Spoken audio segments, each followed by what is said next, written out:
All right, on to our weekly feature, Smart Farm. And in a bid to counter cases of malnutrition, the government is encouraging cultivation of bean varieties with high value of zinc and iron. Farmers in Machakos County are already warming up to these types of beans, which also have other advantages, which include high yields and shorter maturity periods. Our very own Dennis Satiano has more on this week's Smart Farm. Smart Farm, brought to you by Equity. Are you members of a chama and are running a farming business? Achieve your farming goals through Pamoja Group Loan of up to 10 million shillings. No collateral required. Visit any Equity Bank branch to apply. Songs of joy fill the air at this farm in Manyani area in Machakos County as farmers gear up for a bumper harvest. They delight as they wade through the high iron bean variety, a crop that is set to change their fortunes for better. Joseph Ndeti is among the happy farmers here. His journey in farming runs through his family. Chenye kilinipendeza sana ni bidii ya wazazi wangu.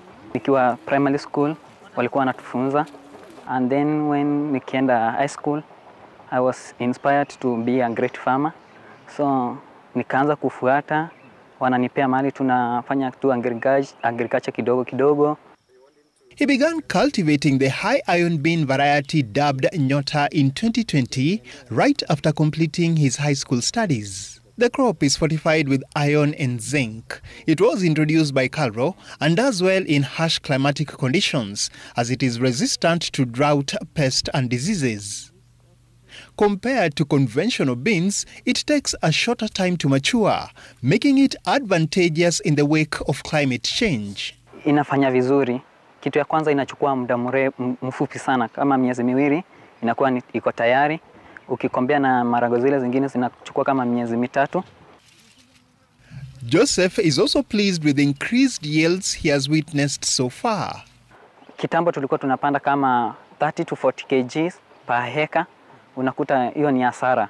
Lakini saa hii tunapanda 20 to 25 kg per hectare. Hiyo spacing ikiwa inazaa vizuri, iko na mazao mazuri sana. Kwa sababu katika hiyo 25 kg unapata 8 to 10 bags. And hapo zamani ulikuwa unapanda hizo 30 to 40, unapata hadi gunia 5 upate. A view shared by other farmers who have embraced the crop. Ile tulikuwa tukitumia zamani haijakuwa ikizaa. Ilikuwa inashika moja inazaa 4 5. Lakini hii kijiti kimoja nilicount. Ngaona iko na 27. Saa ya kukula umesikia iko na utamu wa hiyo maragwe na kwa pita ni nzuri. A number of organizations are currently involved in promoting commercialization of biofortified crops in the country. For this project, we are focusing on commercialization of the high iron beans to address one of the key issues of micronutrient malnutrition called hidden hunger. And in Kenya, this is quite prevalent across the population, because we have a high iron deficiency among women, children, and also we have vitamin A deficiencies and zinc deficiencies. And one of the things that the high iron bean is doing is it addresses the two micronutrient deficiencies, that is iron and zinc. So promising is the project that producers are devising creative ways of consuming the crop. So we've been looking at how do we serve beans back to the consumers to be acceptable at different levels, and that is why we are pre-cooking beans, because we know it is a hassle to cook beans. So we've been putting beans in, serving beans in noodles. This means then you can even eat beans in your chapati. You can use beans as a soup. You can use beans as a stew. So we are looking at different ways of serving protein and also closing the protein gap. Kenya is ranked 7th in the world and 2nd in Africa after Rwanda when it comes to beans production. But with the country facing a deficit, the need for high-yielding varieties remains critical.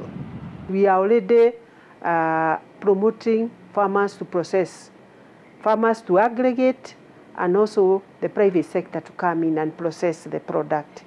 We have had a gap in the issue of processing or validation of agriculture produce. Dennis Otieno, Smart Farm. Smart Farm, brought to you by Equity. Are you members of a